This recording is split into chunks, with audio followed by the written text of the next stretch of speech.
Hi, and welcome to this hands-on introduction to infrastructure as code with Terraform.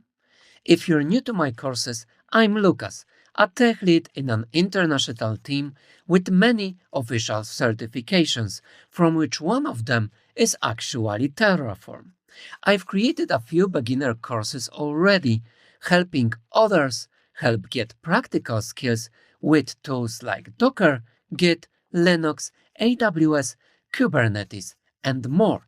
And today, we're adding another essential tool to that list, which is Terraform itself. In this course, we will go straight to the point.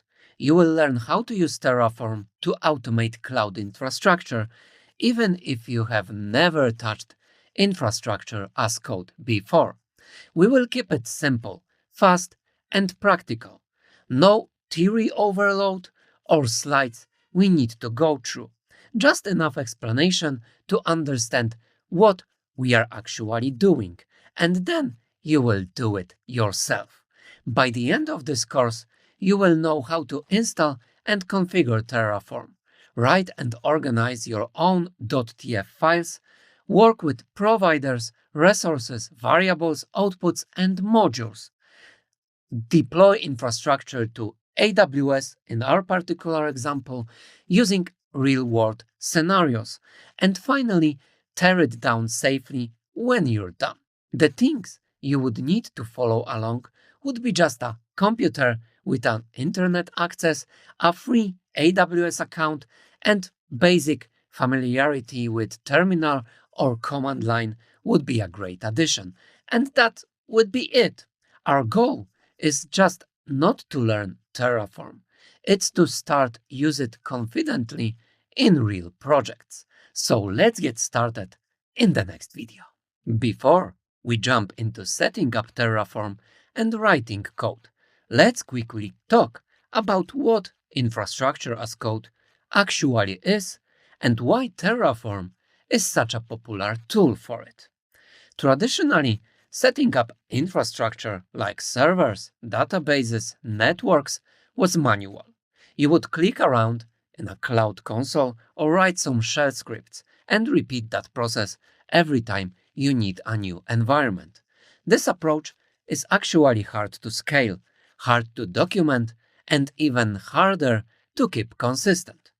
Infrastructure as code, or IAC as we call it for short, solves that by letting you describe your infrastructure using code, usually declarative code stored in files. You write it once, version it to a version control system like Git, and then reuse it across projects, environments, or teams. It's faster, safer, and for sure way more predictable. So where does Terraform come in? Terraform is actually one of the most popular tools for infrastructure as code. It's widely adopted and cloud agnostic, which means it works with AWS, Azure, Google Cloud, and even things like GitHub, Cloudflare, or Kubernetes. It uses its own configuration language called HCL, HashiCorp Configuration Language, which is easy to read and easy to learn, especially if you have any programming basics already.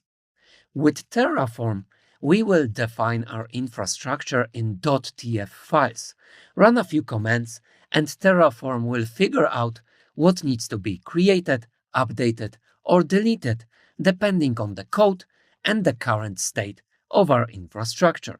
So no more manual work there, and no more, let's call it, ClickOps through the UI interface. Just version-controlled, repeatable infrastructure. And in this particular course, we will focus on using Terraform with AWS. But once you learn the basics, you can apply the same concepts to any providers. So AWS here is just an addition, and Terraform is our main topic. All right, now that we have covered the idea, let's move on and actually set up our environment in the next video. In this video, let's finally get to work and set up everything we need to start working with Terraform. We will do three things here. First of all, we will install Terraform. Second, we will install and configure the AWS CLI. And third one, finally, prepare our project folder. So let's go step by step right now. First up, Terraform itself. So let's navigate to their page and see what we can do for a specific operating system. In the Google, I will just type Terraform. We will find a developer HashiCorp Terraform webpage, and the first thing that pops up is actually the install one.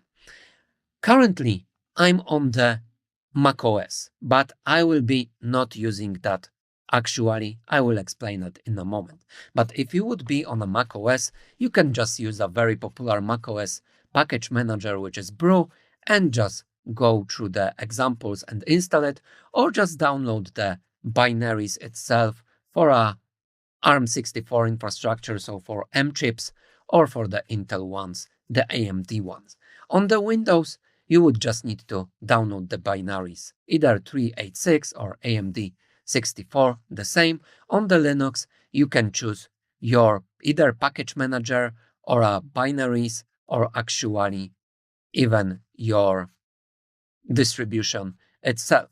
So as mentioned previously, I'm on the macOS, but I will be actually doing everything on a Ubuntu Linux specifically, which is installed as a virtual machine. And I have a SSH connection to it already opened here. If you don't know too much about Linux, don't worry, you can do it on the Windows, on the Linux, everything will be the same. If you would like to know more about Linux itself, I have a special course, the separate course for Ubuntu, where in 2 hours you will grasp the basic knowledge around that. All right, so we will not be actually using a package manager. I will take the binary itself. As mentioned, I'm on the macOS with the M chip, so I need the ARM64 architecture. So I will take this download link here, and I will type wget to download this zip. So then I need to unzip it. So unzip the Terraform Linux ARM64 zip. We will get, okay, I have something already in the folder, but it's deflating a license.txt and Terraform itself. Now, just for the sake of argument and having it in the proper place, I will just move this Terraform binary to user local bin. All right, I need to do it with a sudo. And now, if I will type Terraform-V for a version, I'm getting my version back. So if you are on that level that you are able to run Terraform in your console, either on the OS X system, either on a Windows in a PowerShell or on that command line, or on the Linux itself, and you are getting the version back, then we are okay to move ahead. So next is AWS, which will be our cloud provider to which we will be deploying infrastructure in this course. I actually have already the AWS console opened, but firstly, let's find also the CLI tool. So if I will type AWS CLI, we will find a page for that. And we will also have a get started, let's say, and then install and update. So here, exactly as with Terraform, you have Windows, Linux, or macOS to choose from. So in the Windows, you can download our MSI installer and configure everything, and at the end, you should be able to do AWS -- version. On macOS, you can see that there are command line installers, a GUI installer, and it ends up in the same thing, so you should be able to type AWS -- version. As previously, I will use actually Linux, so let's see what we can do here. Command line Linux RRM, this is what I need to find, and I have a curl command to actually download the zip, so more or less the same thing which I would be able to do with wget. Okay, and we have our zip, and the next thing I need to do, unzip exactly the same as with Terraform. And now a simple installation script, which will actually move this to user local bin/AWS. So more or less the same things we did with the Terraform, but manually. So let's type aws-version, if I can spell correctly, and I'm getting the information back. So if you are on that level, then that's great. We have a Terraform and AWS CLI. We can proceed to our next step. And now we actually need to set up the AWS account and AWS credentials. If you don't have AWS account yet, then you can create a free one. You will actually need to add your credit card informations, but for 12 months, a lot of services are free, and we will be operating mostly on such resources. I will be not going through that process specifically here, as this is a Terraform course. If you would like to get some AWS knowledge, I have a separate, very nice course for that. It takes around 9 hours, but it gets you through all the basics in AWS, from starting an account to more in-depth topics. All right, let's assume you have an account already or you just created that. We will go to the AWS IAM console and create keys for programmatic access and attach the administrator access policy. In production environment, you would probably scope permissions to make them not so broad, but just for learning purposes, that will be fine in our example. And of course, please don't ever share your keys, which I will generate or you will generate. Mine here are not the issue, as they will be gone by the time you watch this video. So if I will navigate to the console, I'm already logged into it. And if I would navigate to IAM, there are two options that we can take. I'm actually logged in right now as we called a root user of an account. You would be able, let's say, to create a user. So create a user, create user credentials, attach a policy to that user, the admin rights, as I mentioned, or some scope ones, depending on how much you are in depth into AWS and what you would like to do.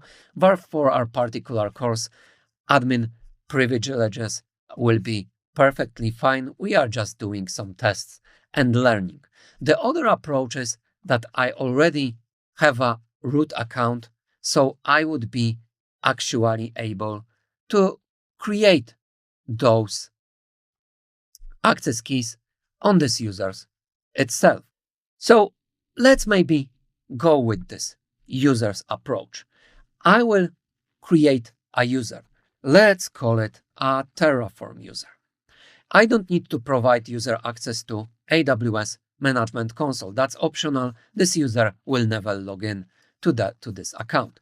Add user to group, copy permission, or attach policies directly. We will attach a policy directly, and we will attach a administrator access policy.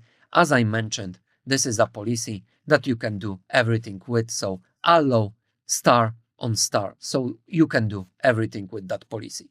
You will not be doing that probably in the production environment, but just for the sake of argument and our learning, it will be perfectly fine, so we don't need to care about the permissions. So let's click next here, and let's create that user. So our user is created. We can go to this user, we can go to security credentials and create access keys. So we will do that. We will do that for a command line interface. And I understand the above recommendation and to proceed to create an access key. All right, let's click next. Let's create an access key. And here are our access keys.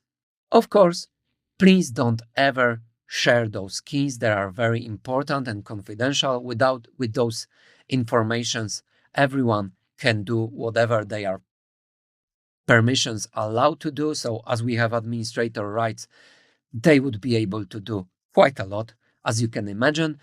You don't need to care about my credentials right now because they will be gone by the time you will be watching this video. So now, after all of that done, let's run AWS configure. So I will type that, AWS access key ID, so I will copy that, and secret access key, I will copy that. And actually, if you would be gone from this page, you would need to recreate and create new access key and secret access key, because you will not be able to see that again. Okay, default region name, we can say US East 1, and default output format, I will just, for the sake of argument, type JSON. And that's it. We are connected through a CLI to our AWS account. The credentials are set on the account and on our shell, so we will be able to use Terraform. Finally, we will do a very small step and prepare our project folder. So let's create a working directory for our Terraform project. Inside this folder is where we will write all of our .tl files throughout the course. So let me just make a dir here for a maybe TF.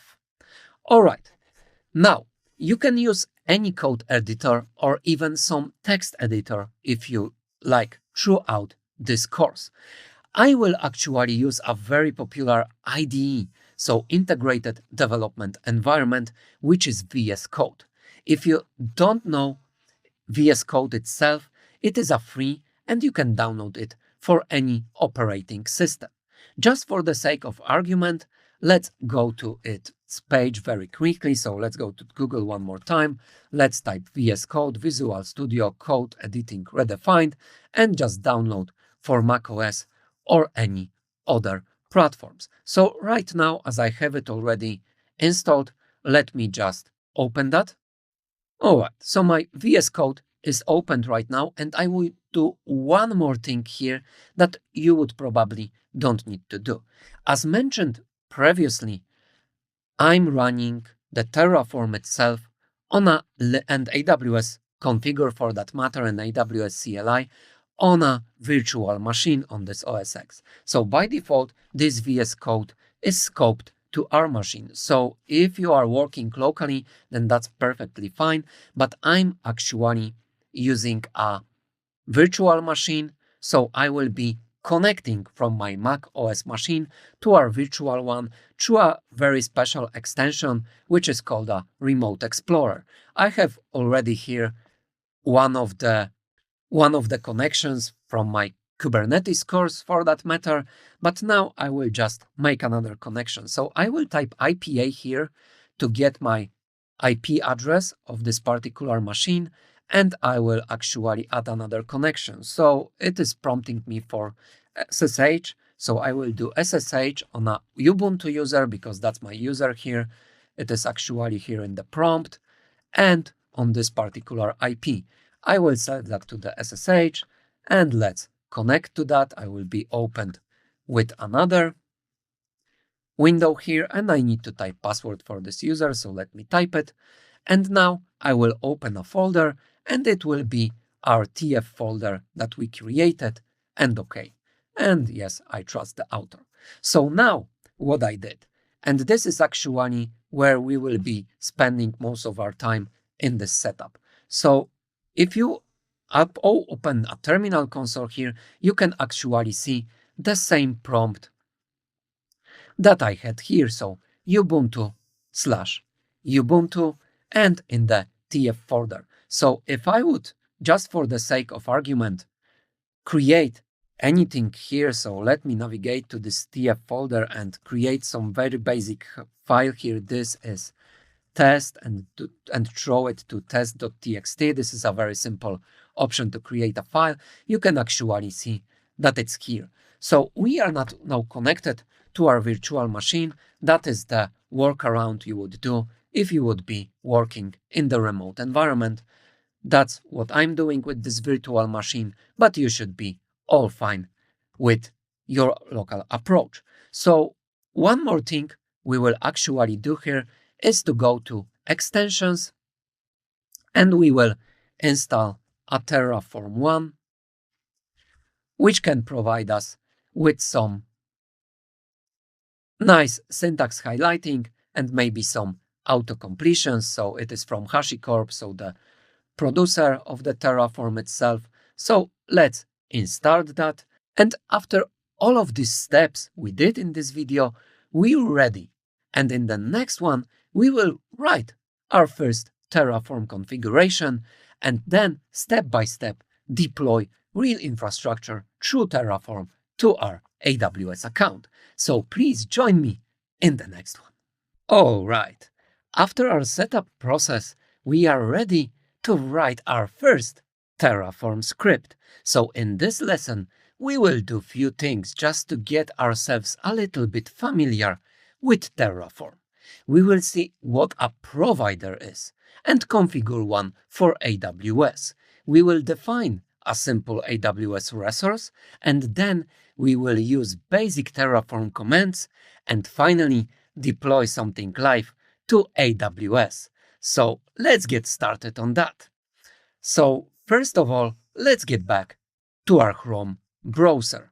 Or maybe before we will do that, let's do some simple cleaning here in our console. This test.txt is not needed here, so let's remove that. And let's get back here. Let's remove some of the tabs here. We will leave AWS just to watch for the resources, and we will leave a Terraform documentation, because for sure documentation in Terraform will be your friend along the way.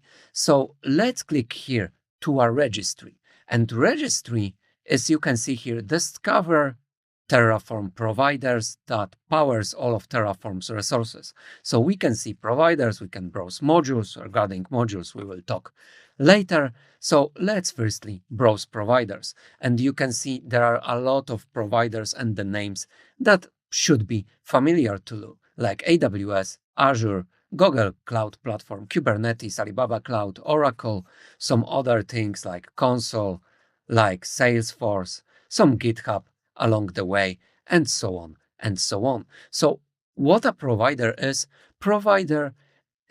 as written here, logical abstraction of an upstream API. So they are responsible for understanding API interaction and exposing resources.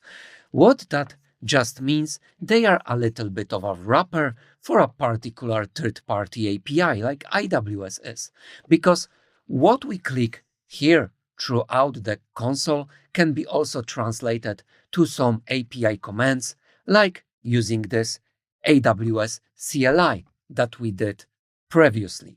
So that is all that does underneath. So let's go to AWS, and here we will find a documentation, and somewhere, even on the first page, we should see some kind of an example usage. So that would not be very hard thing to set up, but we can see example usage Terraform 0.13 and later, Terraform 0.12 and earlier. So let's actually check what is our version here. So we can see, let's maybe run a Terraform -v.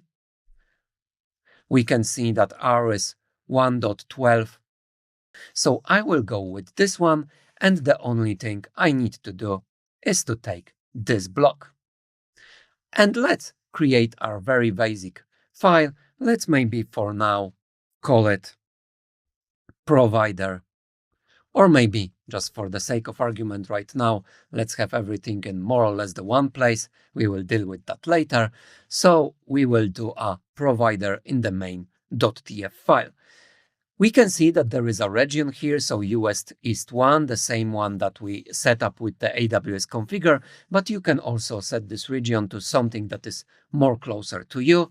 And here there is a version and already some syntax highlighting, so version is deprecated, specify a version constraint, use required providers block to manage provider version instead. So that is actually this block that is presented for the next Terraform. You can see that this comes actually from these extensions that we installed. So right now, let's just stick with that. And what this will actually do. This tells Terraform we are using AWS as our cloud provider, and we want resources to be deployed to the US East 1 region. So now let's actually talk about resources and try to deploy just a very basic, simple one. Let's maybe create a basic S3 bucket as our first resource. If you don't know, AWS S3 is a resource that can be used to just store our files like images, videos, or whatever you actually like. So let's navigate back to the documentation as we talked about that previously. And here we have a lot of data and a lot of information that can be used with this provider. So let's try to find S3. Here it is, S3 simple storage. Let's take those cookies out, and resources. They are being divided into some particular resources in a particular category. So let's take this AWS S3 bucket and provides a S3 bucket resource. And the only thing we need to do is to actually use this example usage. So let's take this, let's add it here, and here we are declaring a resource. Previously, we declared a provider. So AWS S3 bucket of an example. This is our actual internal name, but this is our bucket name, and actually in S3 itself, that one needs to be globally unique, globally across all of the AWS accounts in all of the regions. So let's say we will type here something like Udemy, Lukasz, Kallas, my name and my last name, and maybe just to add it on the end, maybe 1, 2, 3. You need to type something else, of course, here. And this is the tags value. We actually don't need to use tags. They are optional. That would be something to track your resources in the AWS. So maybe just for the sake of argument, let's go only with that. And now we will run our first command, which is Terraform init. Let me type that and what it will do for us. Let's maybe run it, and then I will tell you what's happening here. So you can see there is some initializing happen of the provider and so on. Terraform has been successfully initialized, and some installing of HashiCorp/AWS and so on. So this downloads the AWS provider plugin and sets up Terraform in this directory. You can see that the Terraform log HCL was created here. It contains the hashes and the version constraints for the modules or a provider right now, and the Terraform where there are other things settled here. So we can go with that for now. And now we will see actually what Terraform is about to do for us with another command, which is called Terraform plan.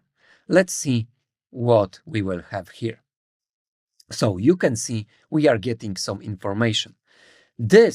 All of this is an execution plan that is showing what Terraform wants to create. You can see AWS S3 bucket.example will be created, some pluses because everything is new, and plan, one to add, one to change, and one to destroy. So this is your basic view for the things you will see that will be actually happening once you will be running the Terraform commands. And to actually go with all of that here and create the bucket on AWS, we need to run another command because that one only created a plan. So we will run Terraform apply right now, and actually it will also run plan on the beginning. You can see that we run Terraform apply and we are seeing exactly the same output. So you can run plan or you can run apply and then see a plan, which is a part of the operation.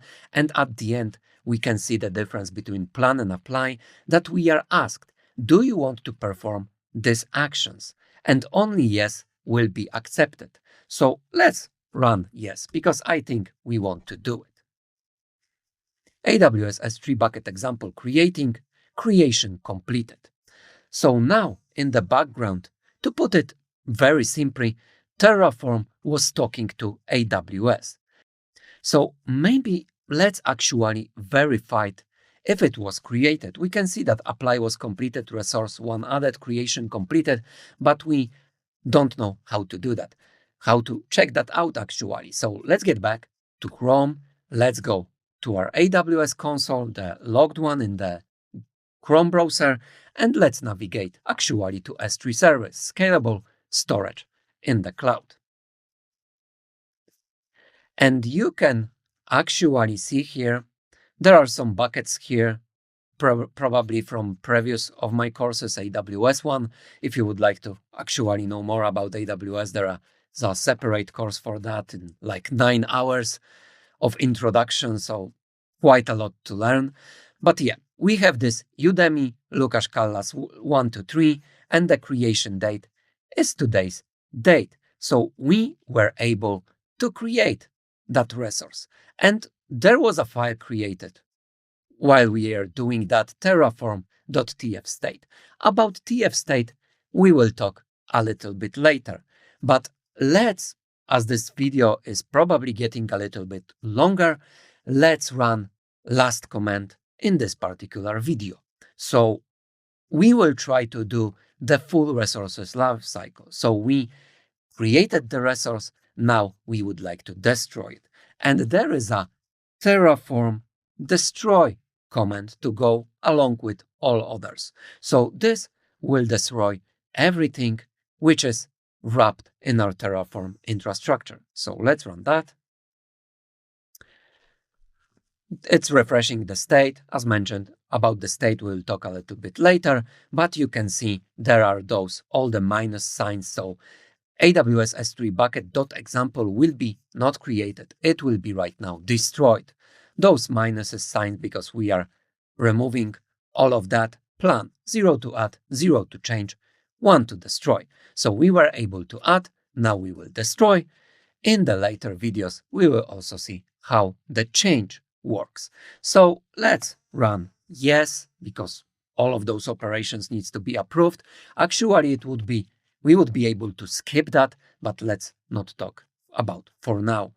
Right now, the most important thing is that we are 100% sure that we know what we are doing and we want to actually do that.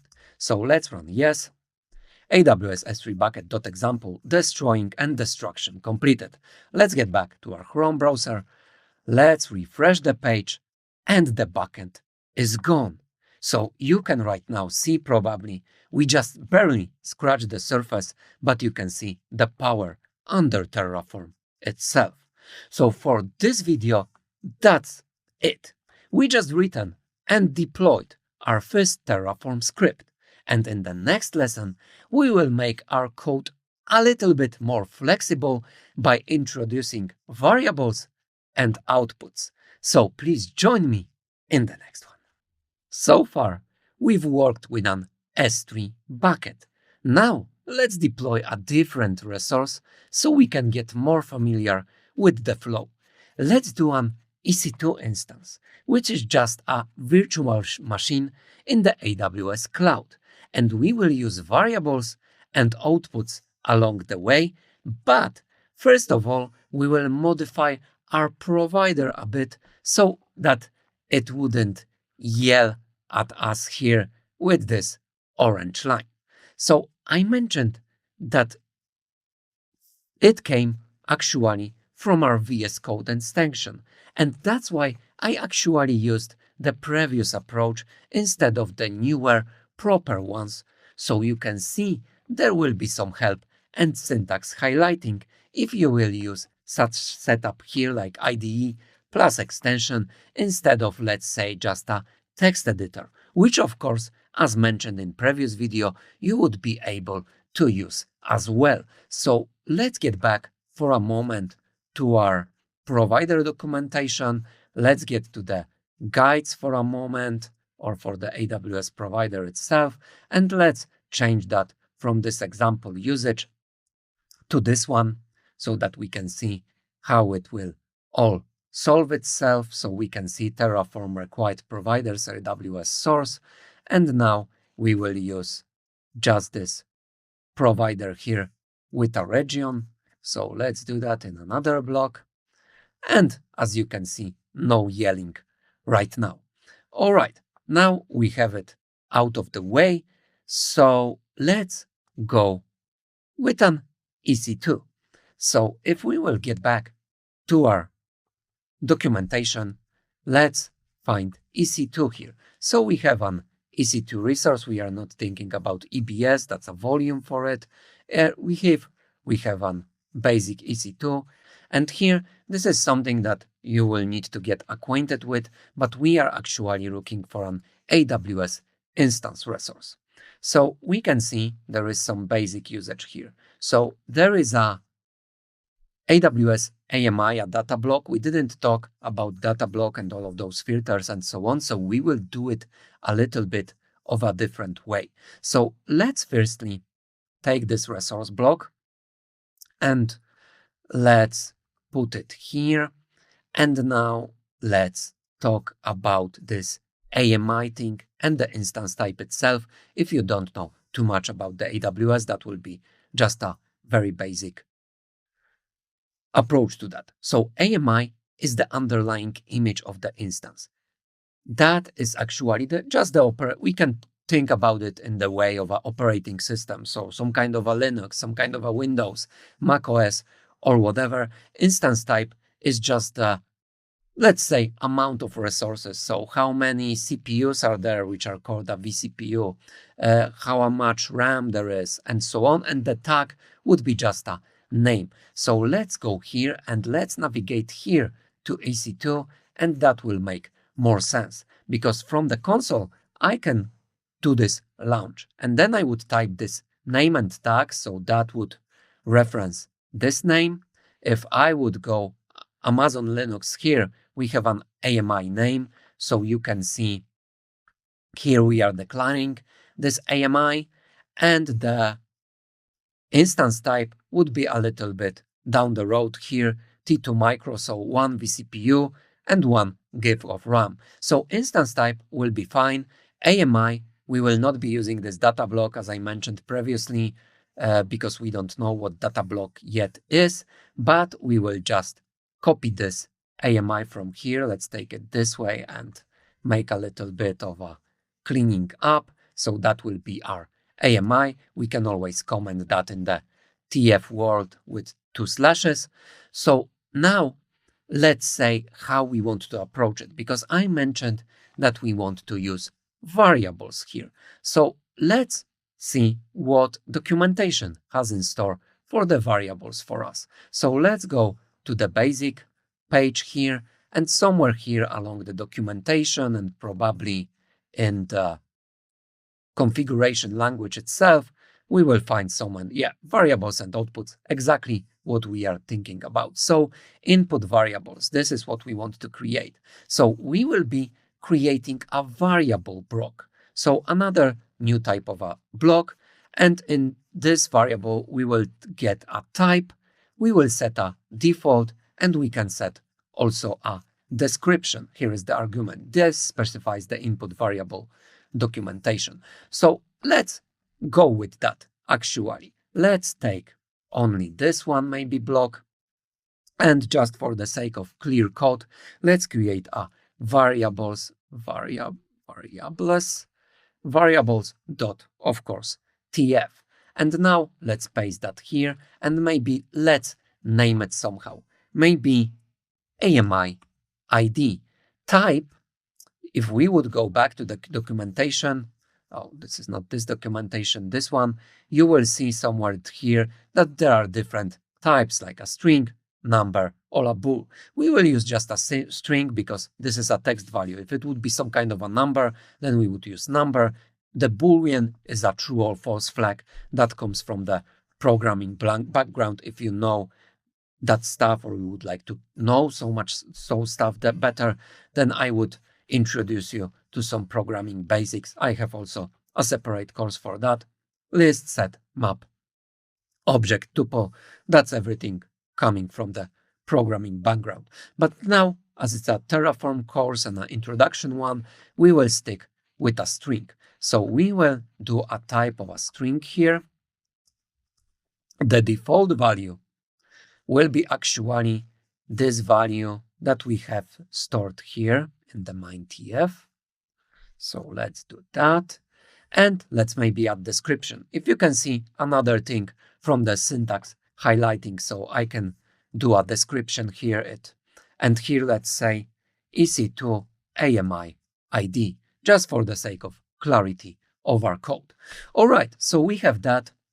And we mentioned that we also would like to have this instance type as a variable. So let's declare another one. So variable, now let's say EC2 type, and now we will do one more time type of a string. We will do a default of course, the same thing that we took, so T3 micro, but let's change that maybe to a T2,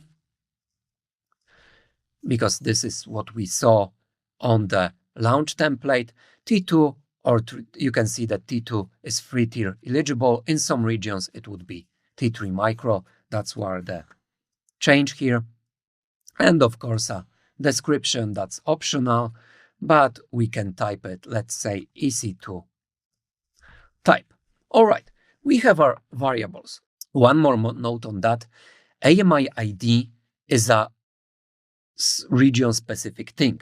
So if you are in another region than this US East one, which we are operating in this course, you would probably need to change this AMI ID, because you can get an error that this ID will not be found. So let's get back to our main TF and let's change those data. So we will take AMI from var dot, and you can see already I'm presented with the options. So already VS Code and the extension knows that we have a var of AMI ID. The same we will do here, var dot EC2 type. Tags, let's say EC2 deployed by TF. Something like that. We will be able to see that in the console. All right, we dealt with the variables. Now let's go with the outputs. So we will declare another file. Let's call it outputs TF, just for the clarity of our code. And now let's get back one more time to the documentation, and actually somewhere here on the AWS instance and on all of the resources, that should be what this is actually outputting. So if we would scroll down, you can see there are a lot of informations here. Let's scroll down. We have here attribute reference. This resource exports the following attribute in addition to arguments above. And here we can take a public IP address assigned to the instance if applicable. So we will go back to our TF and we will declare an output block. So another new type of a block. Output, let's call it an EC2, maybe public IP. And now we can also, let's say, have a description here. Let's maybe do a, I don't know, something very meaningful, because that's what description is for. So EC2 public IP. And now let's now do the value. So value, it's actually required. That's why we have this on the red, required attribute value, not specified.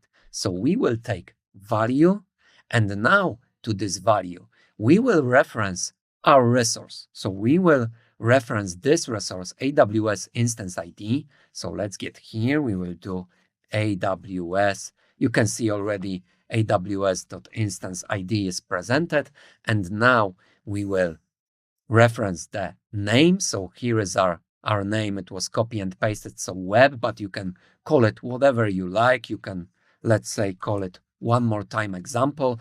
This, as I mentioned with the S3 bucket, this is always something that is for our internal reference. So if I would go here right now, you can see that web changed to example. And now after another dot, you can see all the things that we can use. And one of those things is this public IP. So that will be everything we need.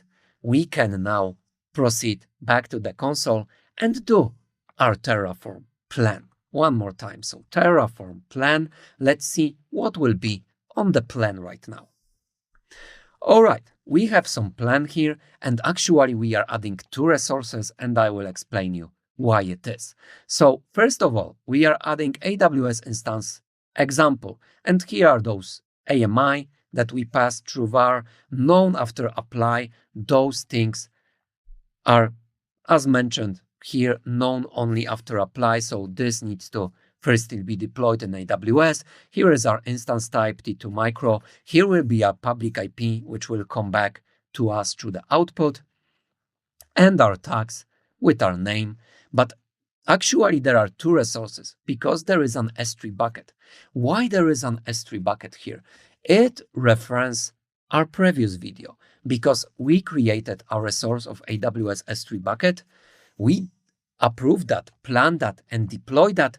But after the end of the video, we destroyed that. So there is no mentioned already our AWS infrastructure, and our state file, which we will talk in the next video, doesn't have this AWS S3 bucket, but it's a part of our configuration. That's why AWS wants to create it one more time.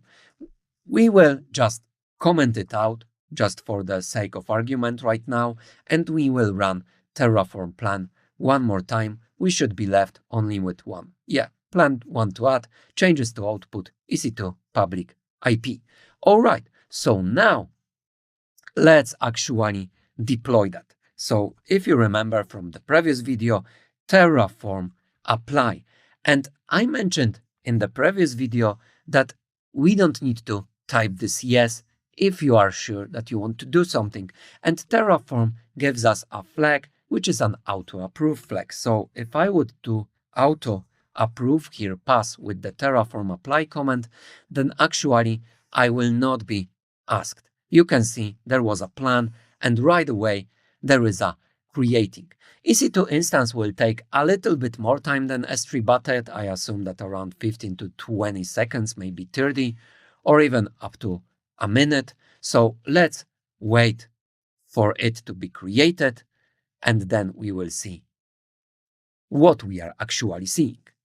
Okay, we have that. Apply completed 24 seconds, and we can see there is an output. So actually we can see our public IP already. So let's get back to the console and let's verify what happened the same way that we verified the S3. Let's go to EC2, let's go to the instances, and hey, here is our instance, EC2 deployed by TF. That was taken from the name.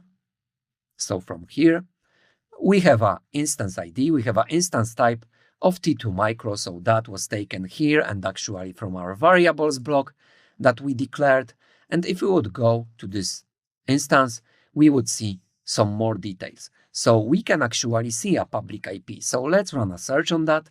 And hey, it matches perfectly. So this is our instance with our output. Somewhere here, there would be also an AMI ID, so we can verify 347C. Let's get back here, 347C. So everything matches. All right. To avoid charges, let's destroy that, so we will not leave it running.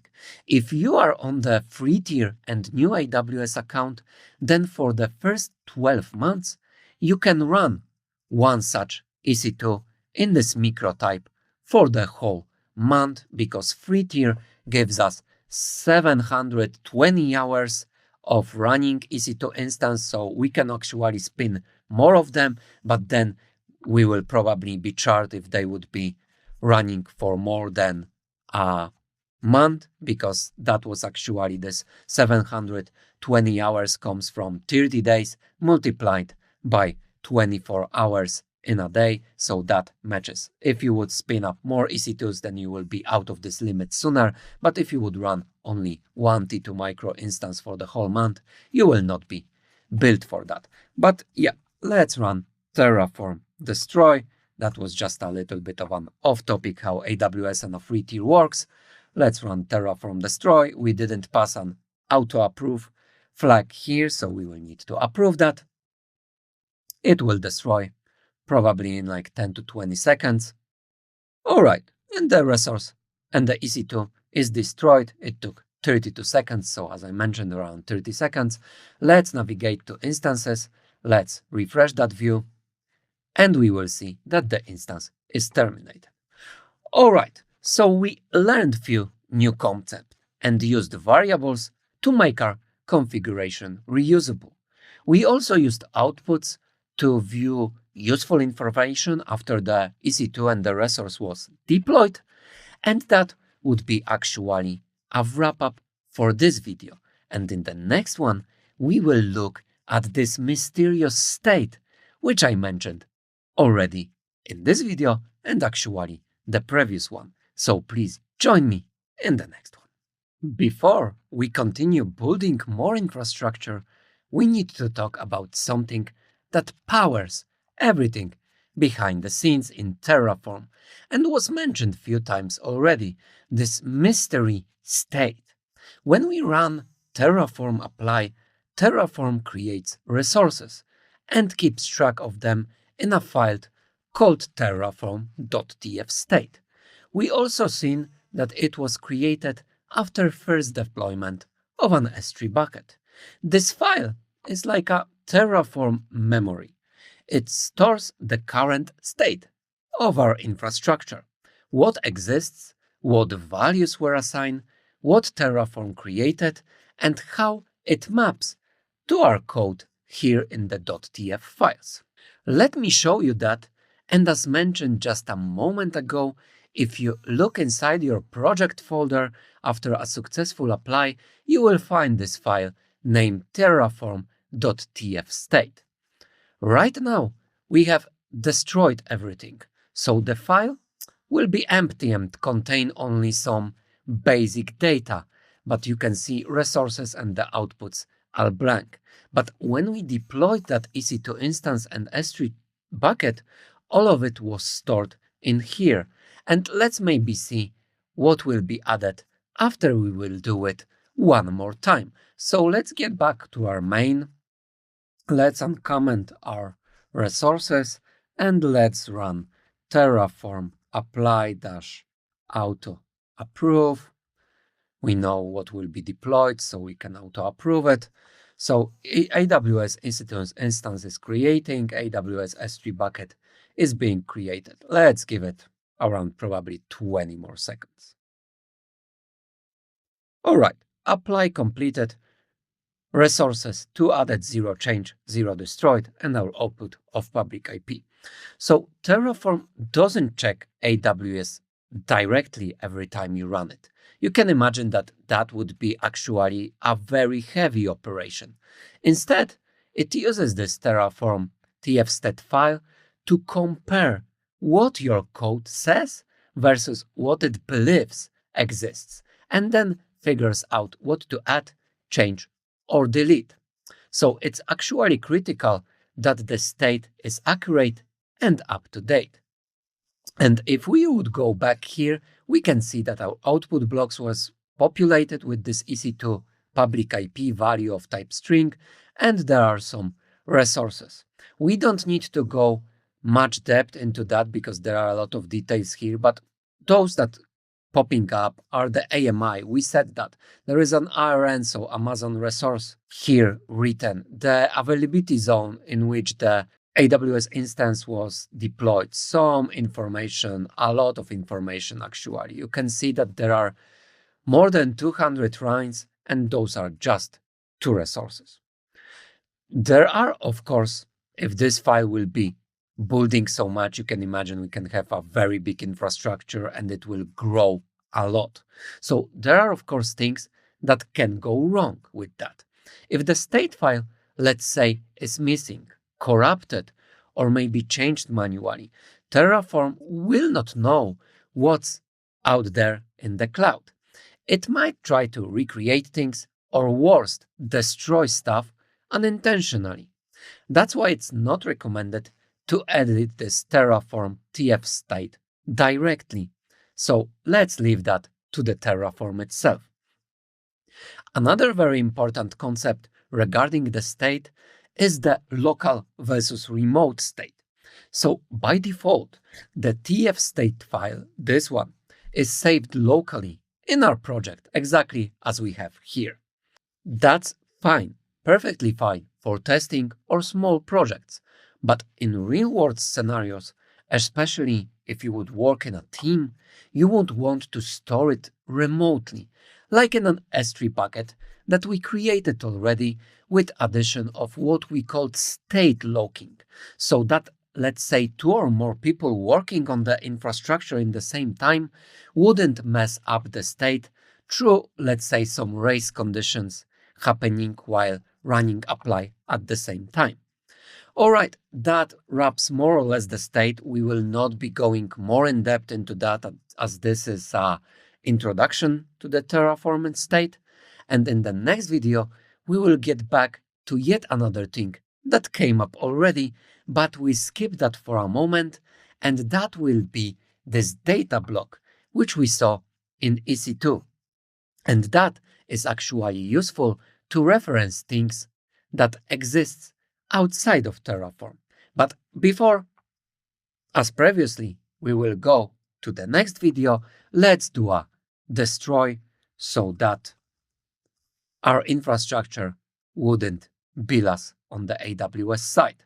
So let's run Terraform destroy. Let's type yes here. We will get rid of this S3 and EC2. And as it is being destroyed, let me see you in the next video. Sometimes you just don't want to create everything from scratch. You may need to reference some existing parts of the infrastructure, like AMI for EC2 or some resources that were created outside of Terraform. That's where those data sources come in. They allow us to read information from the cloud provider without managing or creating these resources. So let's see how it actually works. We will use a data source to dynamically fetch the latest Amazon Linux AMI instead of hard coding it in our variables.tf, like we did previously. And actually, I believe there was a block for that in documentation, so let's reference that. If we would go back to AWS instance and scroll back to the top, you will see that we have a data AWS AMI Ubuntu block. This is actually for Ubuntu, but this can be right now, let's say, perfectly fine. We don't need to get too much in depth into that. So let's take that. Let's throw it just for the sake of argument into our main. And what we can see here, let's also comment out for now the S3. And now we are using a data block, data AWS EMI. If you would go actually to the documentation itself, you can see that under this EC2 resources, we have also data sources. So AWS EMI, ability zones, and other stuff. So we are actually referencing that. So this is a data block for resource AWS EMI. And then we are calling it Ubuntu, but as mentioned previously, sometimes already, you can call it as much as you like. Most recent to true will be just a flag, which will take the most recent one, and then some filters happen. So if you remember from the EC2, let's maybe navigate to that for a moment also, and let's click Launch Instance. If you remember this view, we saw here that there were some virtualization type, ROT devices type, and some other settings. And here was actually the name, the kernel, or whatever else. So that actually filters on all of that information and just trying to pinpoint the image that you are interested in. The owner here would be just a account name under which, account ID actually, under which those images would be available in the AWS. So let's say if we would be going to a AWS Amazon Linux AMI, this 2.1 that we launched previously, there would be a AWS account here typed. All right, but let's just look at that and let's update our EC2 block. to use this dynamic value instead of hard-coded AMI. Here we have this var.ami ID, but we will change that to data. You can see I'm already proposed with an option AWS AMI Ubuntu. All right, so let's run it maybe. Firstly, Terraform. Maybe let's firstly do a plan. Just for the sake of argument, let's see what we'll have on the plan. And you can see that here we have an error. All right, data AWS AMI Ubuntu read complete, incorrect attribute value. Because here I did add the data AWS AMI Ubuntu, but this is an object with 42 attributes. So in this, that actually gives us another thing that we can learn: what happens when something fails. So this found the AWS AMI, but we referenced the whole object. So after a dot, we will see that there are a lot of other details like architecture, RN, ID, image ID, and some other things like name, regex, owners, owner ID, platform, and all of those 42 attributes actually mentioned here. So we would need to pinpoint us in a little bit of a different thing. So we will reference AWS AMI Ubuntu ID. That should be fine. And let's now run the plan. And hey, right now everything works. So we can see on the plan that the AMI ID you can see here was actually put into our data. So now let's run apply on it. And let's run, of course, yes. And it should deploy ourselves an AWS instance with a Ubuntu image. So now we can also remove this AWS AMI ID variable from the variables TF if you want to do so, because right now it's actually no longer needed. So let's get back to EC2. I see that it was already deployed. Let's go to EC2 instances. And hey, there is our instance. Let's go here. We can see the AMI ID and AMI name, the Ubuntu one. Let's click maybe on this AMI. And we can see some more details here. So source, owner, and everything of that will be matching actually this block and this filtering that we found here. So that's actually great, right? Everything worked, and we were able to even verify that in the console. So as you can probably imagine and see, that made our life a little bit easier, because before creating EC2, we didn't need to go as previously to the console here, go to launch EC2 and then copy and paste the AMI ID. Terraform, through a data block and this set of filters that we did here, found us the proper image. All right, let's move on to the next lecture when we will look at some more interesting things in the Terraform ecosystem. But as previously, before we will do that, let's run destroy. And of course, let's approve it. And as I mentioned already a few times, you should always be careful to not leave things running if you don't need to, so that you will not be built for that. All right, see you in the next one. Before we will go further, let's take some time to learn a few essential tools that will help us write better Terraform code and safely understand what changes we are about to make. Firstly, let's make sure our configuration is syntactically correct. So there is a special Terraform command for that, which is called Terraform validate. Let's run that. And success, the configuration is valid. So this command checks the .tf files for correctness. It's not a logic. It's not a plan. Just if the syntax is valid. Let's say I would drop brackets here.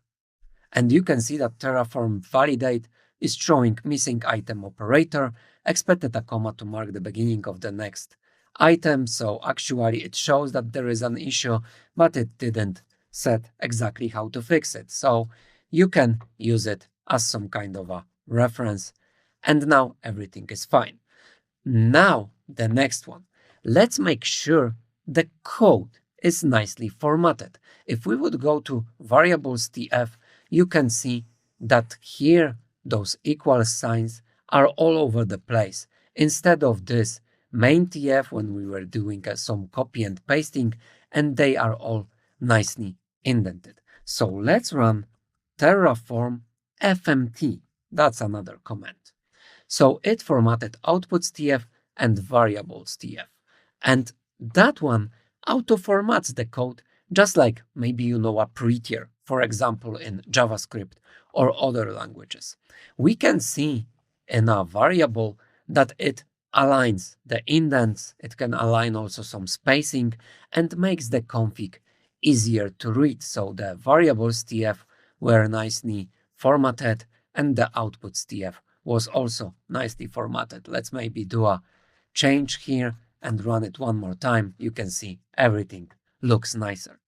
So now let's actually see something that we didn't had the chance yet to look on. A change in a plan. We have seen add and delete, but we will also try to force a change, maybe something minor in the EC2. But before we will do that, after our destroy, we actually need to run everything one more time. So I will actually uncomment this S3 bucket also. It will be a help for us later. And let's do Terraform apply. It should deploy EC2 and S3. So yeah, plan to add, 0 to change, 0 to destroy. Let's run that. It will take probably around 20 seconds or something. And we will try to force a change. As mentioned just a moment ago, we will try to do some changes here. First of all, we will make a minor change in the EC2 instance. And the minor change would be, let's say, a name. So let's maybe add a modify at the end here. And let's run Terraform apply one more time. Let's see what the plan will show us. So you can see first time we're seeing one to change. So Terraform will perform the following action, will update in place. We will get back to that. I will show you also the other update method. And you can actually see that the ID, let's say, doesn't change.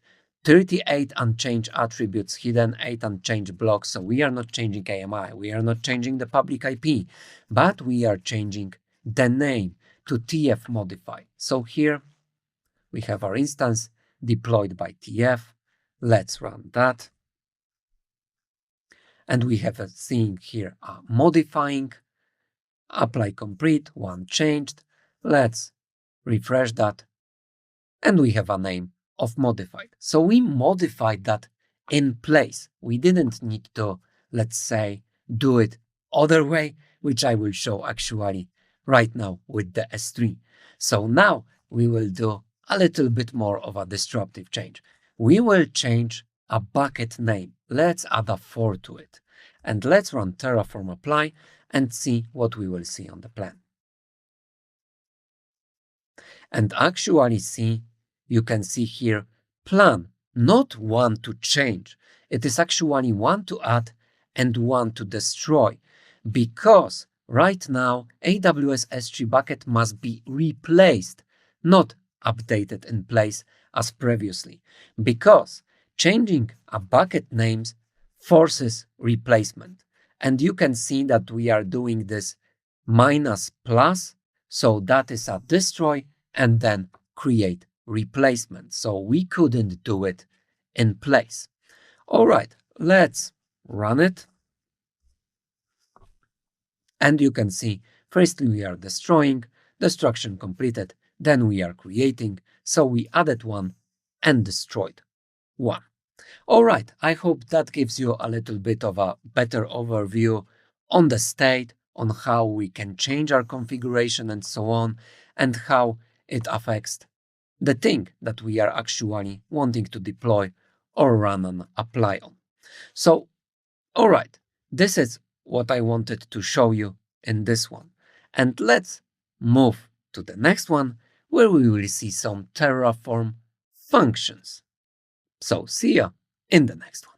All right, now it's time to talk about the fact that Terraform has a wide range of built-in functions that can help us write dynamic and reusable configurations. We will look at a few simple ones, but powerful, and use them to improve a little bit our configuration. Maybe we will do something to S3 bucket setup, because as mentioned previously, S3 bucket names must be globally unique. So instead of hard coding something static, let's use a random ID and generate a unique suffix instead of this 1, 2, 3, which we had previously, or 1, 2, 3, 4 that we used currently. So let's get back to the configuration, and actually this random ID is not a function itself, but it's a provider given by a HashiCorp. So let's get back to the functions for a moment. If you would scroll down here with me, we can see there is a whole function block, and we have some numeric functions like mat, max, min, pow, so to the power of something, string functions like join, lower, split, and so on. We will maybe try to use some of that, and also some hashing functions, even IP network functions to create some CIDR blocks and hosts and so on, and date and time functions, and a lot more. So let's firstly take care maybe of this random one. So maybe here in the search bar, and I would open that in the new browser, or let's maybe go to registry straight away. If we would go to registry and I would browse providers, I for sure would find a random one from HashiCorp, and yeah, here it is. And let's go to the documentation, and that will actually gives us some random resources that we can use, like random bytes, random ID, random password, random pet, if you need that, random string UUID, and so on. So let's try to use this random ID. It will be a very simple thing. We will actually take only this resource and assign it a byte length to be generated. So let's take that somewhere here into our configuration, and we don't need this keepers. Actually, we can live only with byte lengths, and let's call it maybe a suffix. And here we can change the byte length maybe to 4. And the thing that we would need to do in order to, you can see what read-only functions we can use here. So let's say a hex or an ID, the generated ID presented in base 64, or a hex one, so in padded hexadecimal digits. So let's maybe get back here and let's try to modify our bucket. After our previous video, I just destroyed all the resources as we have in our disposal. We know that we are trying to destroy the things that we are not using.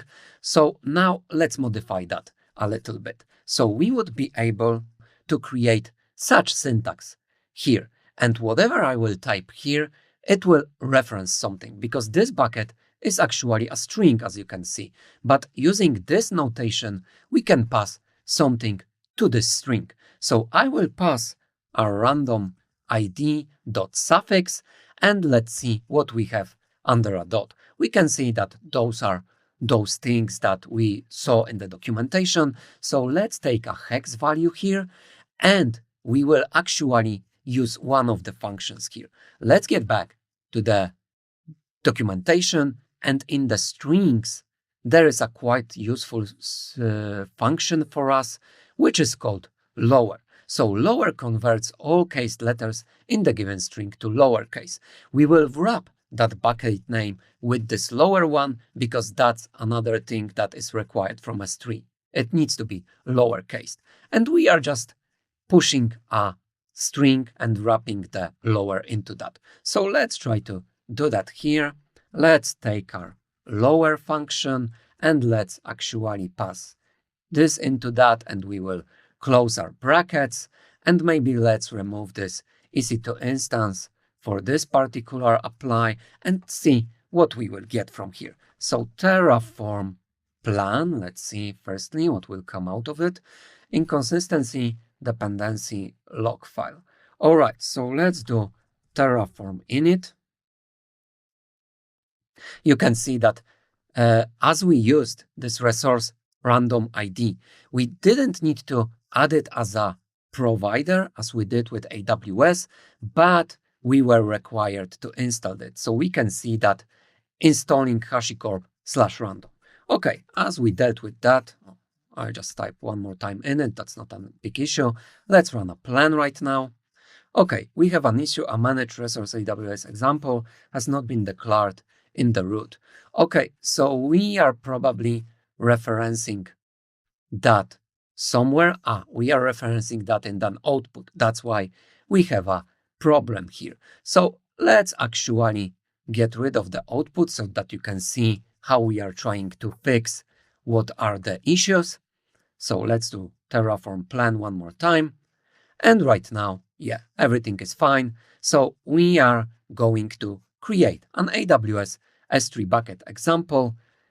We will know this random ID suffix after apply. So let's run apply and let's see what bucket name we will receive from that. Okay, yes.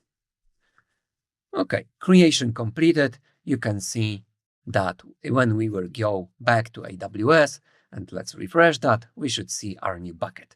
And we can see that we got this Udemy, Lukasz Kallas, and this 42C555FC was actually created through a random ID. So, and wrapped in this lowercase so that everything works here.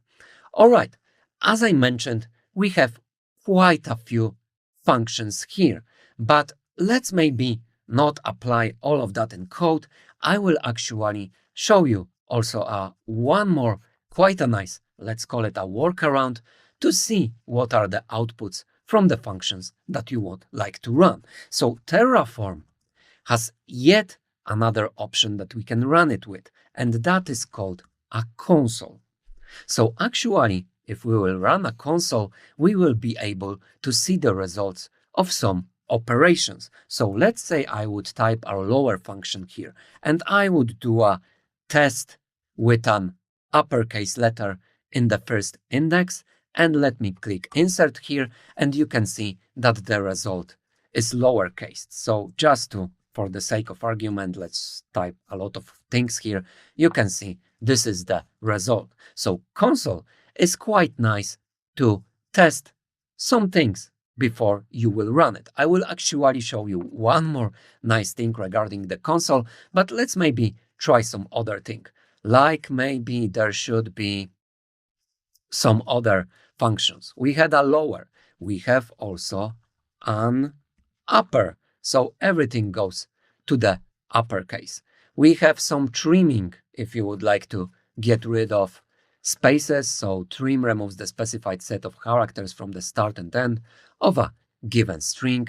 We have some split functions, replace, regex if you would like to use a join, and this mat, min, max, and some, let's say, toString, toNumber. So let's say we can run even a function that is a toString, and let's pass a number here, like 50.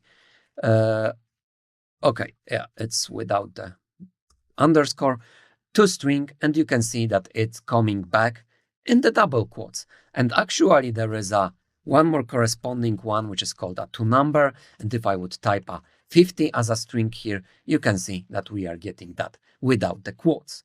So that's, let's say, will be everything regarding the functions. If you need something, probably you can scroll through the documentation. As you can see, there are a lot of functions here. So if you have a particular case that you need to deal with, you should just reference the documentation firstly. So I mentioned that there is one more thing regarding the console that is quite nice. So actually, we can reference the resources that are deployed. So if I would type a resource here and with a dot notation, reference our AWS S3 bucket right now, and then what AWS S3 bucket, because we know that we can have a lot of them. So this, which is called in our internal use an example one, and I will type enter here. You can see that I'm getting the whole information here. So I'm getting the RN, I'm getting the bucket, and so on and so on.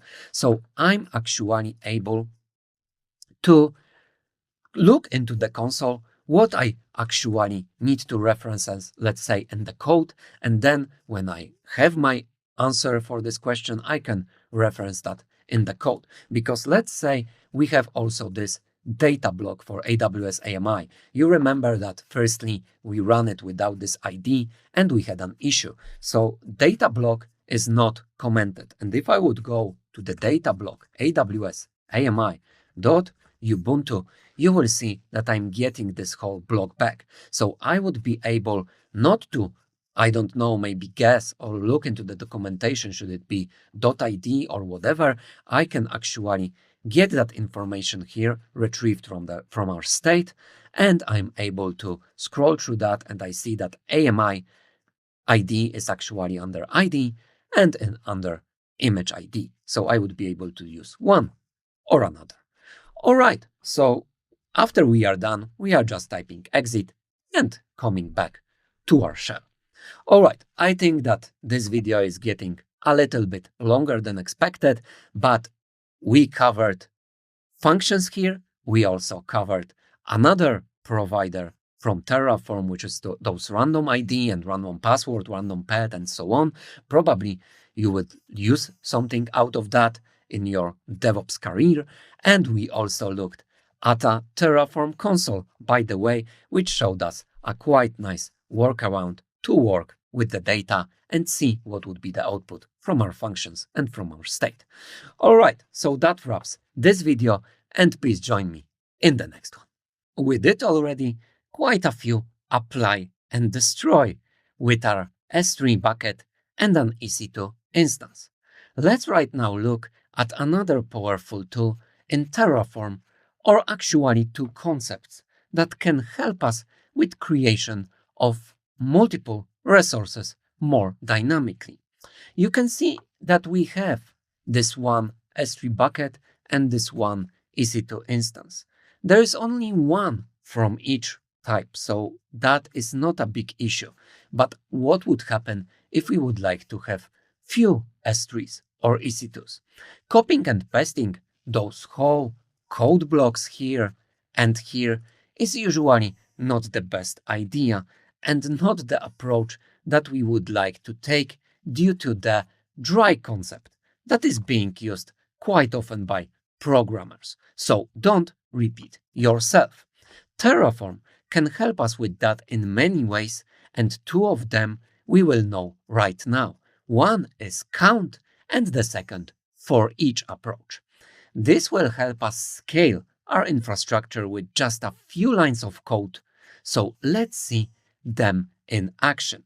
We will firstly start with the count, but before we will do that, let's destroy whatever we have here, because I think that we have a S3 bucket from our previous implementation. Yeah, let's destroy that and the random ID. That's completely fine.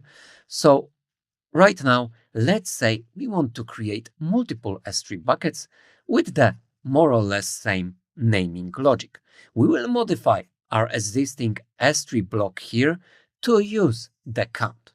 This will create two buckets when we will be done with that. So, but there can be more, of course, if you like. So I will type a count here.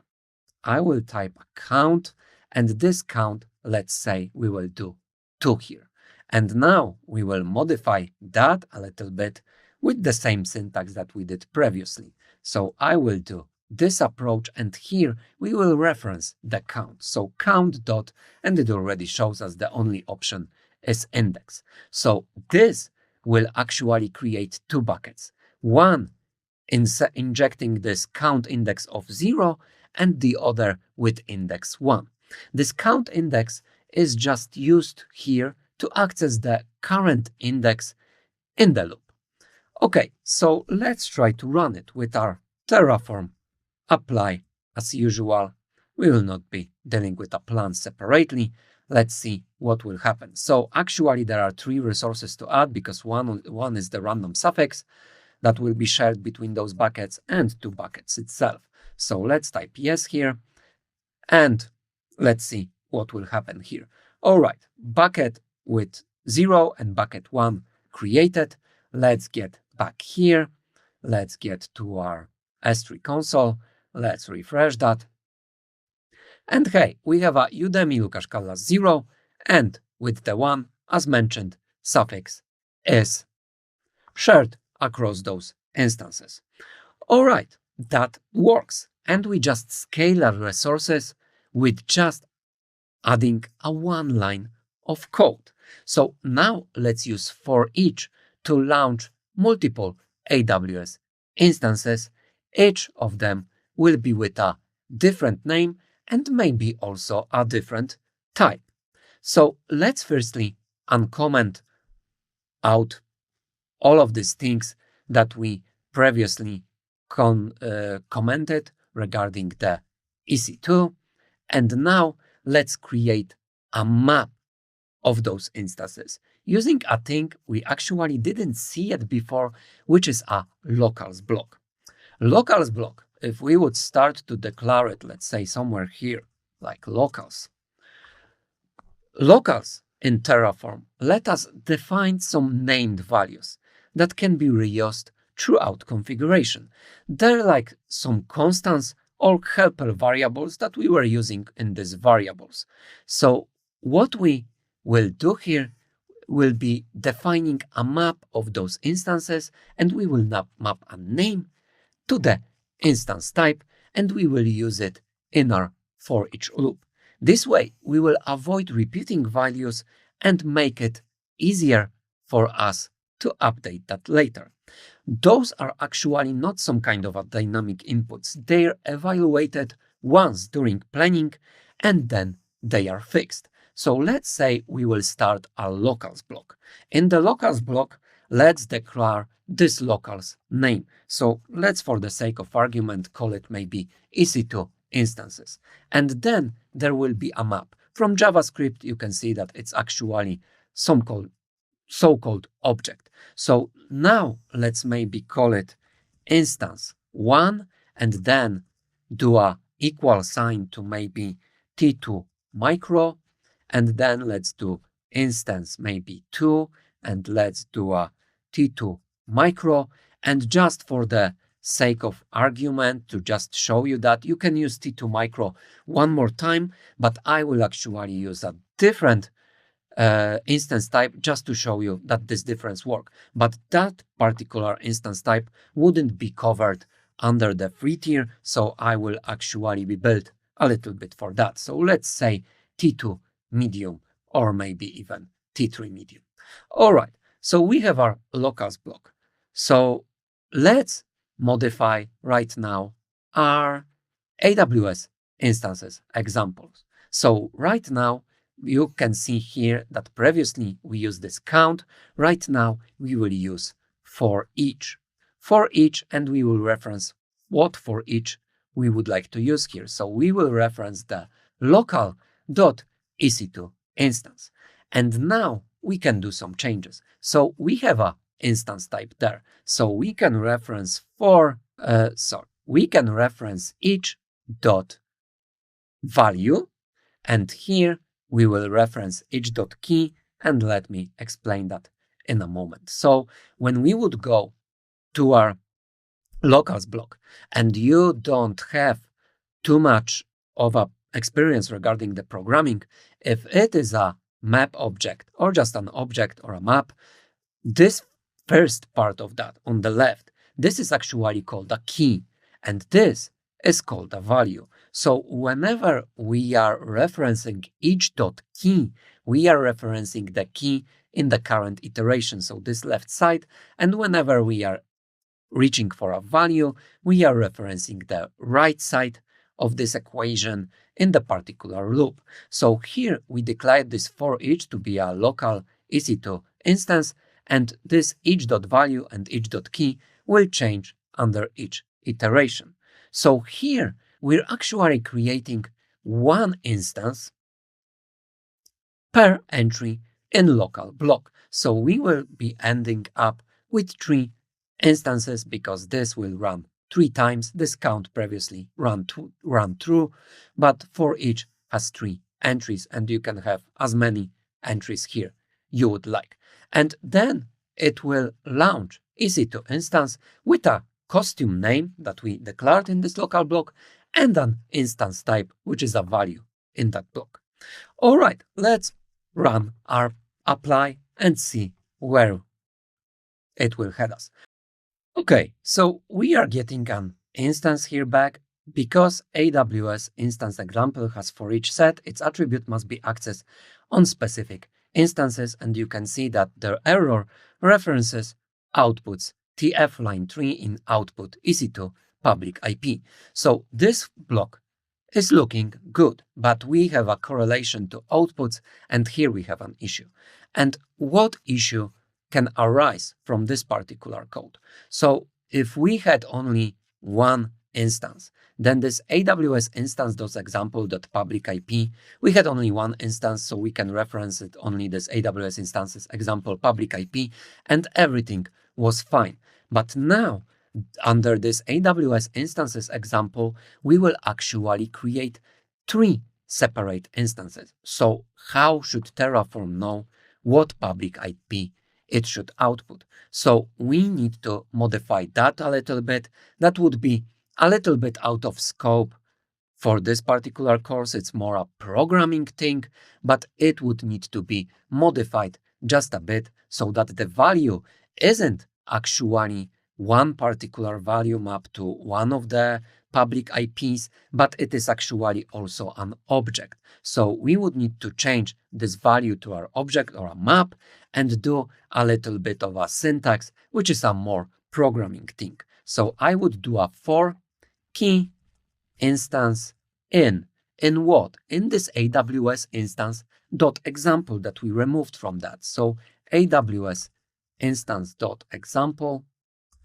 in this one. Okay, sorry, it took it 2 times. And now what I want to do, I want to take a key out of that, which would map to the instance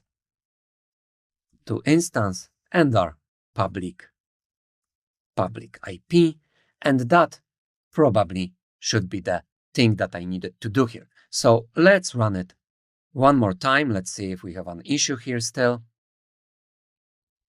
And if we will finish that, you will see, and actually you can see here, but let's go from the beginning. So here is our plan. We want to, okay, I scrolled up too much. So here is our plan. We will be, here is our error, here is our plan. So we are actually creating what? AWS instance example, which we can reference by instance 1, not like .public IP or only this example. We will firstly need to reference that instance 1 thing. So that is more or less why this line was created here, and it will make more sense with the output. So we are creating first one instance of a type T2 micro. The name is instance 1, so it corresponds to this, right? Instance 1 name, T2 micro as a type. All right, this is the first instance. Instance second, and as previously T2 micro, so that makes sense. And the name instance 2, that also corresponds. And the third instance, instance 3. And now instance type T3 medium, instance name instance 3. And here is this change to the output. So actually here, so we changed that output, which was previously just a string which referenced the one public IP, and we converted that to an object. And for each instance name, we will have a separate public IP after deploying that. So let's do a yes. And if we did everything correctly, it should deploy in about 30 to 40 seconds, probably. So let's wait for that. I will not take your time, so let me just get back to you once it's deployed. All right, so our instances are deployed. The first one took like 15 seconds. The second and the third one 35, so around 30 seconds as I mentioned, and here the outputs block, as you can see, changed. Here everything made sense. Let's just go to our instances in EC2, let's refresh that view, and we should see 3 instances here. So instance 1, T2 micro, instance 2, T2 micro, instance 3, T3 medium. All right, so we have that. Let's of course do a Terraform destroy, as it for sure right now, if we would leave it running 3 instances and 1 out of scope of a free tier, would start to bill us some amounts. So let's run yes on that. All right, so our instances are destroyed, and actually it took quite longer than usual. Destruction completed after 3 minutes. So 1 instance, just for the sake of argument for your future knowledge, you can see that the first one was destroyed like in 30 seconds. So more or less the thing we showed previously. The second one was gone after 40 seconds, but the third one for some reason took 3 minutes. Sometimes it takes longer, sometimes it's a shorter thing. But that will be actually all for this video. So just to recap, we learned about count, we also learned about for each, and also introduced this concept of locals. So all of that is yet another quite a nice addition to our Terraform knowledge.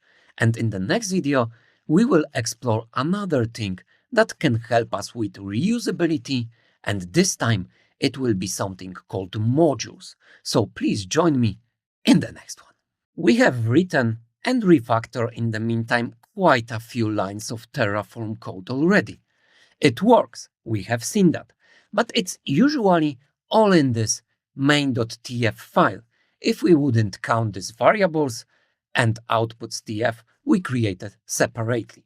So as your infrastructure grows, this can become hard to manage, and that's where modules can help us with another layer of cleaner and more reusable code. So in this video, let's learn what modules are, why they matter, and how to actually split and refactor our EC2 configuration into a reusable module. Just to put it straight and short, a module is not more than a collection of those .tf files inside a specific folder. Every Terraform configuration is technically a module, even this root one which we are in.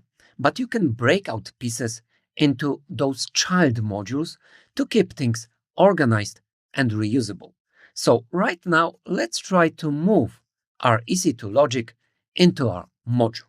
We will create a modules directory. So let's create a modules directory here, and then inside of it, let's create another folder called EC2. And then we will move into this folder some files and logic. We will start with a main.tf file, which will be scoped to this modules directory. So let's get here. Let's actually take our resources block. Let's copy that here. And here you can see we are not able to access this local EC2 instance because it's out of scope. It's in the root module, but it's not in this EC2 module. We will change that a little bit. We will reference, let's say, var.instances.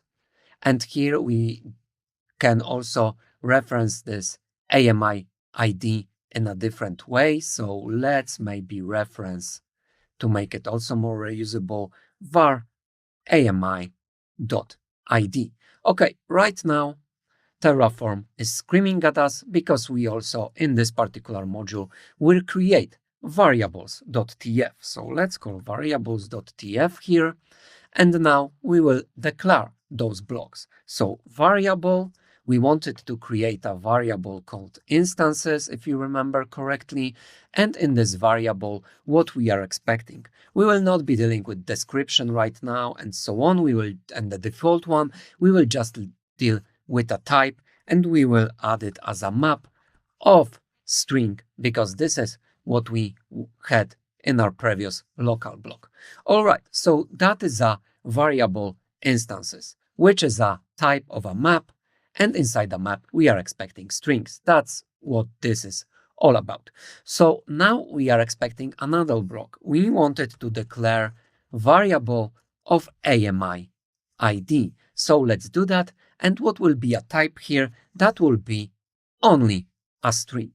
Okay, so we have our variables TF moved into a module. And now let's also move the outputs.tf.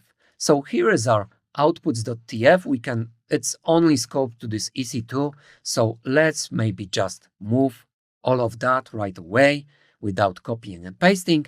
And the next step, as we have already main variables and outputs, you can see main.tf doesn't scream at us right now because it's expecting variables. So now we will use it in the root main.tf.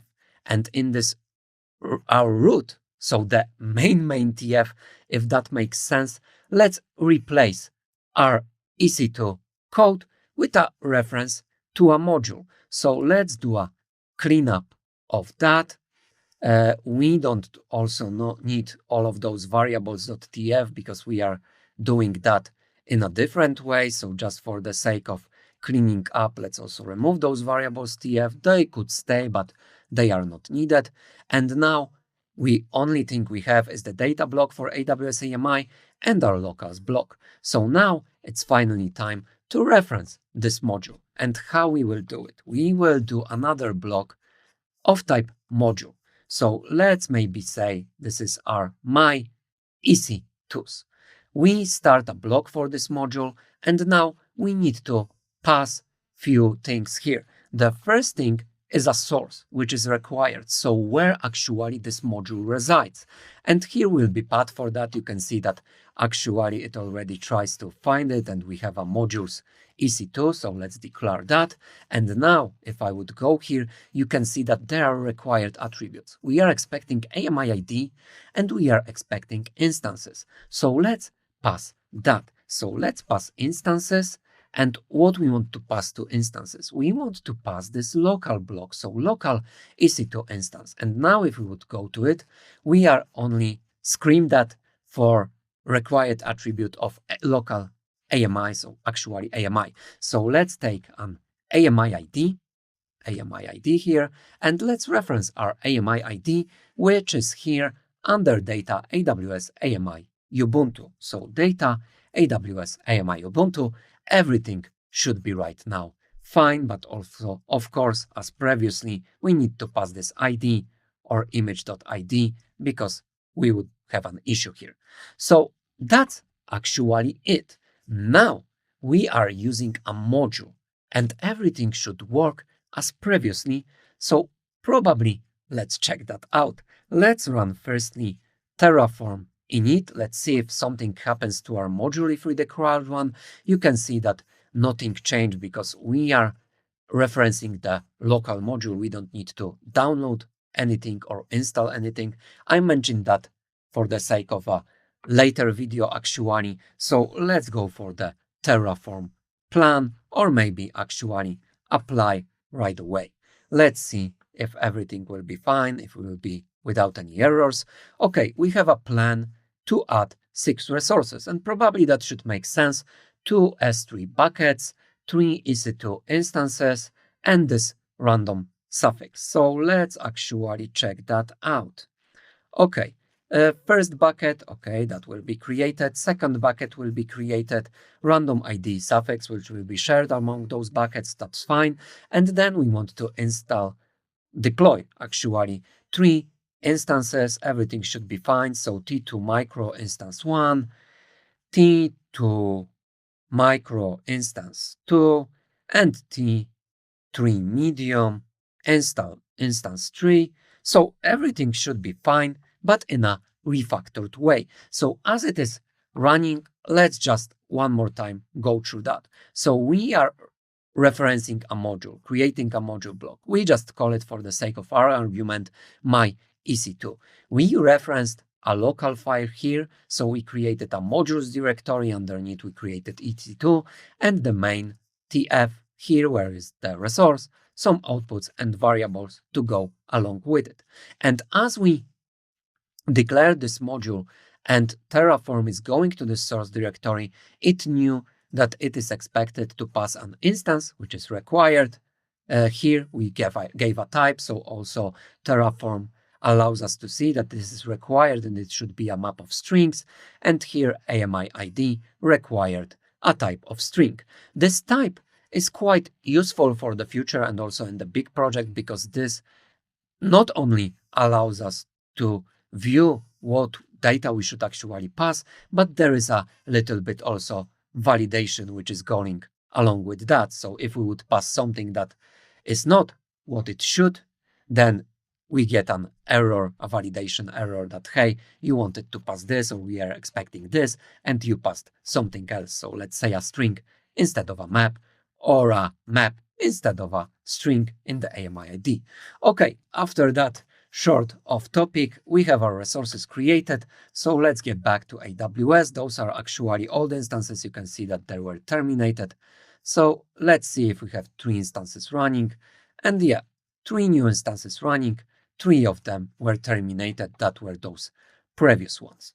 Okay, so as previously, we refactored that. We ran a Terraform init, we ran Terraform plan, and we ran Terraform apply. Actually, we didn't run a Terraform plan. We did run apply, which runs the plan, as you know already, and then asks us if we want to apply that. All right, so that would be it for now. And in the next video, we will actually continue on this topic, because maybe you remember from our very one of the first videos where we were going to a Terraform page and trying to look out for a provider and its documentation, there was actually a mention of a modules. So in the next video, we will actually get back to that documentation page and to the Terraform registry and see that there are in fact public modules that can be used. And we will talk about it in the next video. So see you there.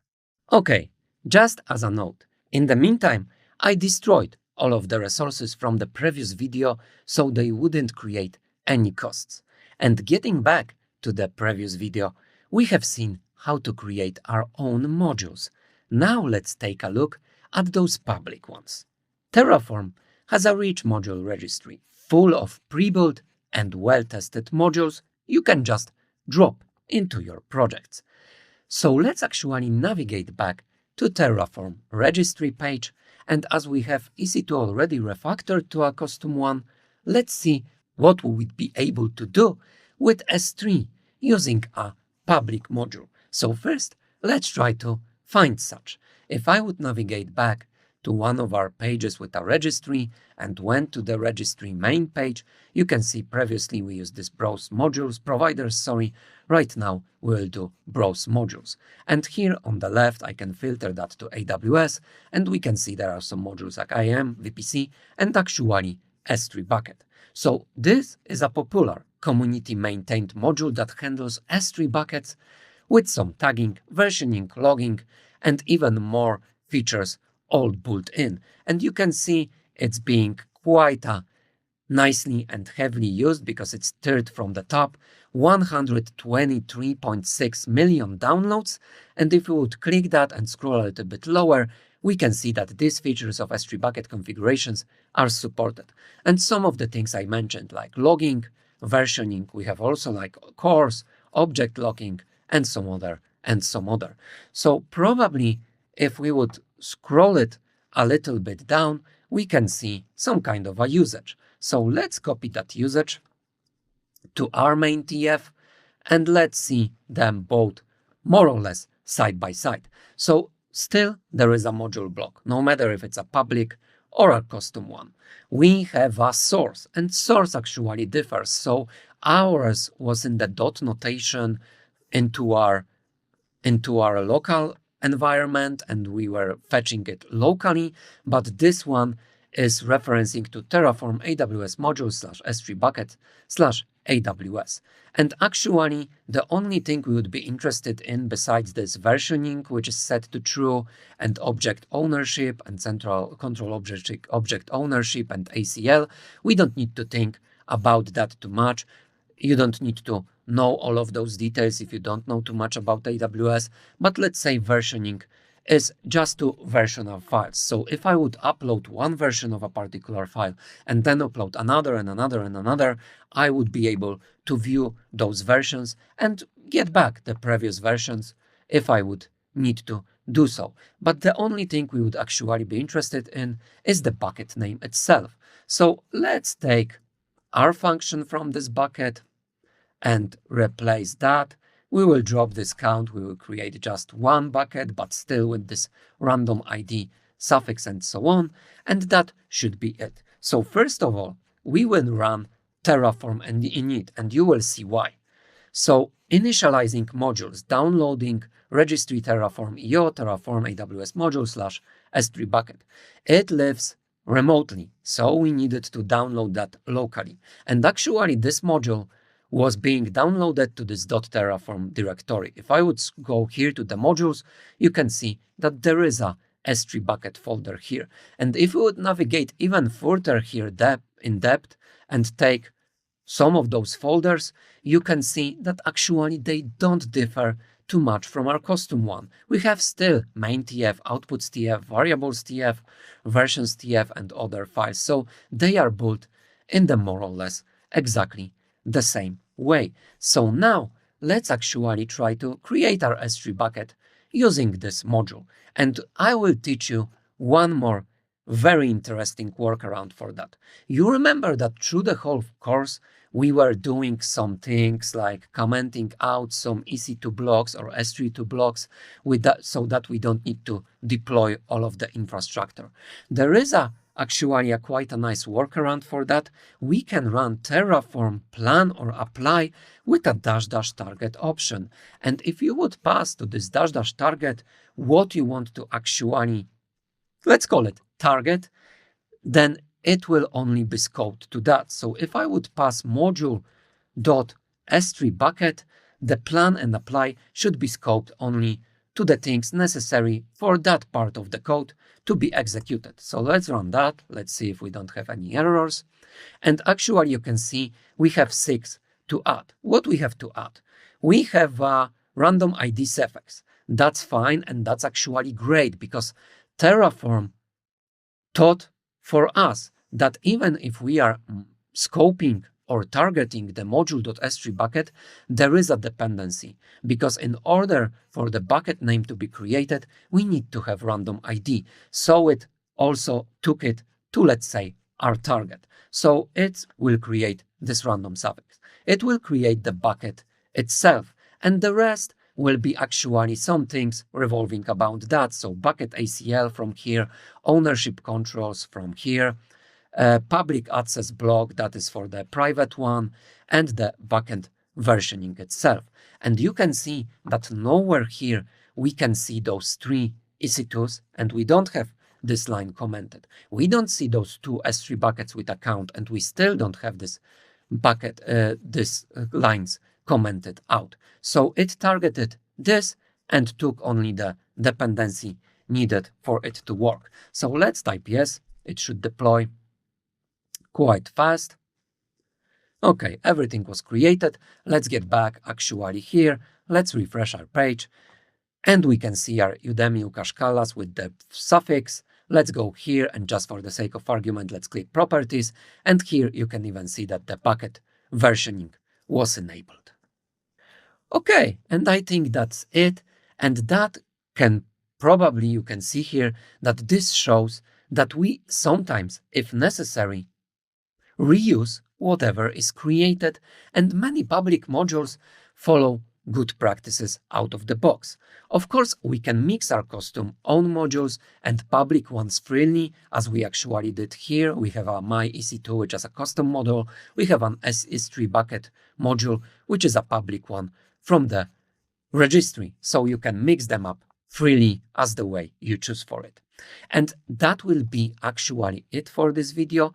And actually, this is the last thing I wanted to show you in this introduction course, as we are approaching 2-hour mark here on the length of our videos already. So in the next video, we will, as usually, wrap up the whole course and talk about where to go from here. So for the last time in this particular course, please join me in the next video. We approached the end of this course. Of course, please remember to destroy any infrastructure which you created and not use, so that it wouldn't incur any cost for you. And of course, thank you so much for going through this hands-on introduction to Terraform with me. I hope it helped you understand the core concepts in a practical and beginner-friendly way. Let's maybe quickly recap what we covered here. We were able to set up Terraform and configure a working environment with AWS. We went through the infrastructure as code concept itself. We were able to create those AWS resources using HCL, EC2 instances, and S3 buckets in this particular course. We used variables, outputs, functions, count, and for each.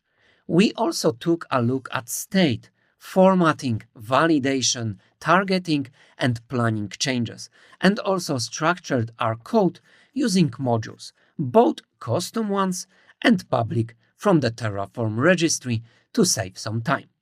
That's quite a lot for 2 hours, and I hope that this course gives you the foundation, and now, if you would like to do some, there can be maybe some time to go further.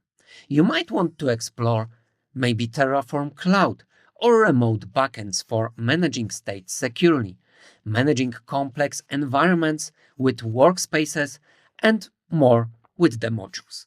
Maybe writing some tests for your infrastructure, which is also possible. Integrating maybe Terraform into CI/CD pipelines or combining it with tools like Ansible, Docker, and Kubernetes. And of course, keep trying and building. Small, consistent practice is the fastest way to get better. If you enjoyed this course, I would truly appreciate it if you would be able to leave a short review. Your feedback helps with this course reach more people and helps me make future content even better. And if you'd like to keep learning together with me, you can check out my other hands-on courses on topics like AWS, Docker, Git and GitHub, JavaScript, Linux with Ubuntu, Kubernetes, and for sure more coming soon. Thanks again. I'm Lucas, and I hope to see you in the next course.